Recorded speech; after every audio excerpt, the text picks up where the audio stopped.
ability now to switch between this voice and what I call my guy voice, which is the one that I use professionally and the one that people hear in the subway. So I can go from this to a subway announcement sounding like this. The next downtown number 5 will arrive in 1 minute. Please stand away from the platform edge. And then go back to this voice after I make a few adjustments as I try to get it back to sounding a little more feminine.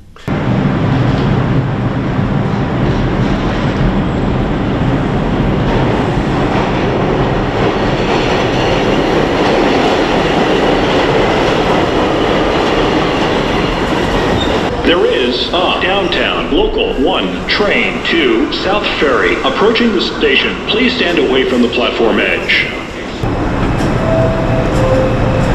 34th Street Penn Station, next stop, San Clear Stores, please. For me, I had always known about this part of myself, but I was able to suppress it for most of my life.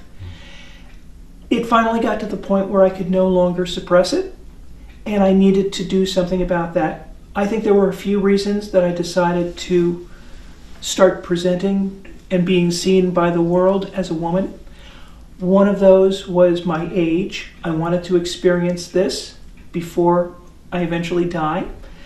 Another part was I was seeing a lot of what was going on in the United States that was very anti-trans, and various laws that were coming up in different states in the United States, and I felt that it was important for me to stand up and be counted and be an example, a positive example, I hope. 15th Street. Is it a good, right decision, or? Dyckman Street. Oh, I don't regret it at all. It has been a right decision. It has been, I'm living now something that I have always dreamed about, even from when I was a little kid. I had dreamed about being seen when I was a little kid as a girl, and then as an adult as a woman, and it has felt so right. The word I use to describe it is magical. To me, this has been almost a magical experience, because I never thought that I would be able to do this, and now that I finally am, every day is a new experience, it seems. Okay. When did you recognize you were a girl or a woman? It's from my earliest memories. I have a memory of about being 4 years old, and I was visiting my grandmother, and as I was at her house, I was putting on her necklaces and putting some makeup on my face, and she probably thought it was just, a little kid having some fun, but I've known it all of my life. There has never been a moment in my life where not only did I not know this, but I didn't doubt it ever about this was who I was meant to be. I like that story when you were 4 years old, and I'm very happy now you can Thank you. read. Were you worried before you came out? Oh yeah, I was very scared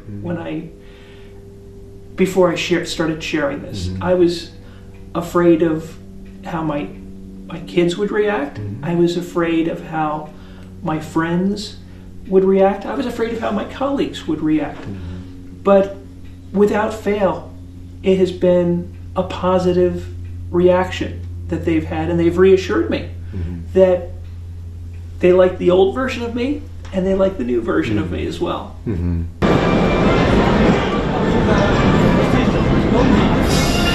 There is a Downtown Express 3 train to Newlands Avenue approaching the station. Please stand away from the How do platform you edge. feel when you hear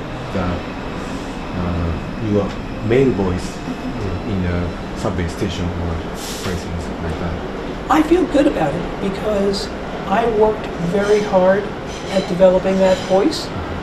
It was something that provided a good part of my income, whether it was doing transit announcements or traffic reports on the radio and other things that I've done with my voice. So I don't mind hearing that. I still will use that voice if I need to for professional purposes.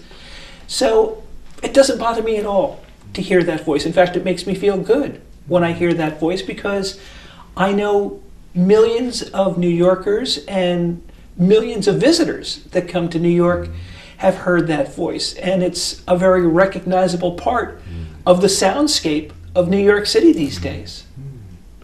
So a lot of children who feel the same as your childhood, say any messages for them? Older children, I would give a couple of bits of advice. Number one, I would say try to learn as much as you can, both about being transgender and about yourself, because every transgender person is different. We're all unique, just as every other human being is unique. So that would be one thing that I would suggest. But I would also suggest trying to find people who love you. Hopefully your parents, your family can be that. But if for some reason that isn't who you can turn to, there are other people who are available that you can turn to be supportive, that can be there as a sounding board if you have questions, because there are a lot of questions about this. Nobody who's trans knows everything about it. There's so much to try to understand, and it takes time. So if you can find people who are transgender that you can talk to, who maybe can give you advice or share some of their experiences, that's great. And again, as you learn, you'll know a little bit more of who to go to and the types of questions to ask. Different people can answer different types of questions. Some people can answer questions about clothing and makeup, but then you also may have medical questions. So there's a lot of different folks that you can turn to, and that would be my biggest suggestion. Okay, thank you. You're welcome. The next stop is Terminal A and rental cars. Airlines serving Terminal A are Air Canada, American, Delta, JetBlue, United. Rental cars are Alamo, Avis, Budget, Dollar, Enterprise, Hertz, National, Payless, Sixt, Thrifty.